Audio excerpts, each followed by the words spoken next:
dahil taga Malabon si Sir Nap, si Sir Dumlaw, taga Malabon din ako. Pag dumadayo kami ng ibang lugar, ang lagi namin bitbit, walang iba kung hindi itong Pansit Malabon. Ito original na Pansit Malabon. Kaya alam mo, antik na rin maubos ngayon. Oh. Ang tagal ko kasi dumating eh. Pero ito ang original na Pansit Malabon galing kay Nanays. Si Nanays, ang kwento naman ni Nanays, si Nanays ang isa sa pinakamasarap gumawa ng Pansit Malabon. Nagsimula ang kwento ni Nanays, gumagawa raw siya dati, pang ano lang, pang barkada. Yung pag may darating, magluluto siya hanggang bandang huli, may umorder. So, kada may magpapaluto sa kanya ngayon, nung una, bumibili lang siya sa... May iba pang naunang ano eh, nagagawa ng Pansit Malabon eh. Rosis. Si Rosie, yan, napakatagal na. Yung sa, ano yun, sa 4, kung di nagkakamali. 4. Imbis na bumili siya kay Rosie, siya na nagluluto hanggang sa, ayun na, kumalat na.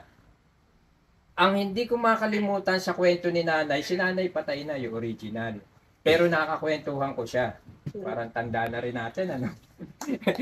Ang kwento ni Nanay, yung kauna-unahang rep nila, umupa na sila sa labas kasi lumalakas. Ang ginamit nila, yung rep nila sa bahay, inilabas nila, dinala nila doon sa pwesto.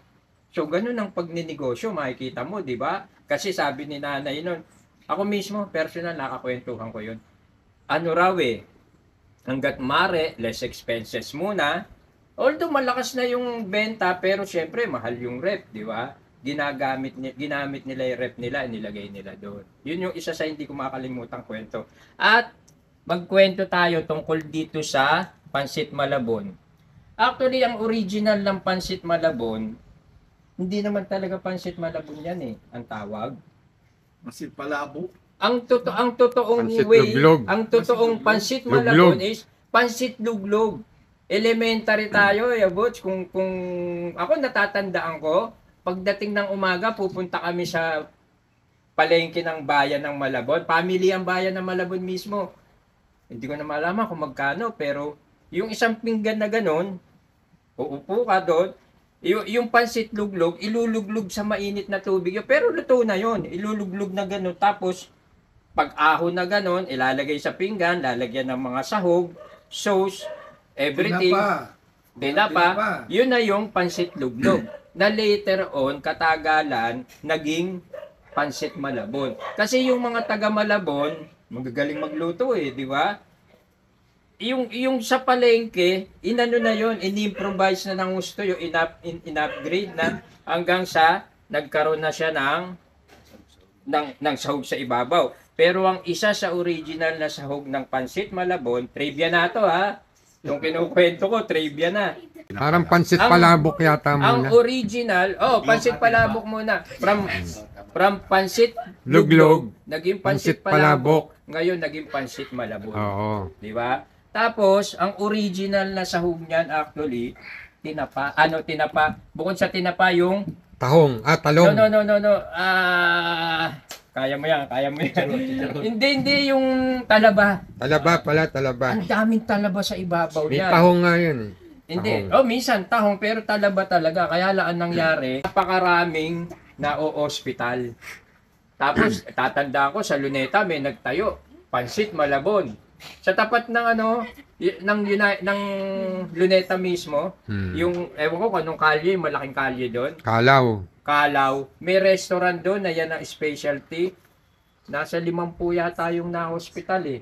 Sarado yung restaurant. Kaya magmula noon, ngayon kung mapapansin mo, pag bumili ka, wala na yung talaba.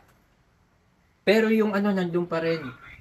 Ang isa sa sikreto talaga ng Pansit Malabon, ako marunong magluto ng Pansit Malabon eh. Ang isa sa sikreto ng Pansit Malabon talaga, taga Malabon ka. Tinapa. Pag walang tinapa, Chicharon. hindi, bukod pa kasi talagang malakas magpalasa. Kasama chicharon, pero malakas magpalasa talaga, tinapa. Pagka walang tinapa, Hindi masarap.